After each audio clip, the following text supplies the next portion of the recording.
ವಿಮಲ ಪುಷ್ಪವೇ ವಿನಯಶೀಲರೇ, ಬೇಡುವರ ದಯಾಮೂರ್ತಿಯೇ.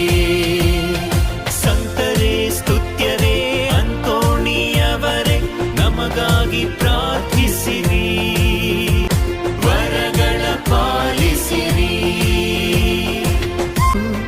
ನಿಮ್ಮ ಪ್ರತಿಮೆಯು ಪುಣ್ಯ ರೂಪವು, ಕ್ರಿಸ್ತರ ಪ್ರೀತಿಯ ಚಿಹ್ನೆಯು. ಪರಮ ತಂದೆಯ ಪ್ರೀತಿ ಹೃದಯಕ್ಕೆ ಕರೆಯುವ ಸತ್ಯದ ಹಾದಿಯು. ಬಡವರ ಭಾಗ್ಯದಾತರೇ, ಭಕ್ತರ ಕಾಯುವ ಸಂತರೇ, ಪಾಲಕ ಅಂತೋಣಿಯವರೇ, ನಮಗಾಗಿ ಪ್ರಾರ್ಥಿಸಿರಿ, ನಮಗಾಗಿ ಪ್ರಾರ್ಥಿಸಿರಿ.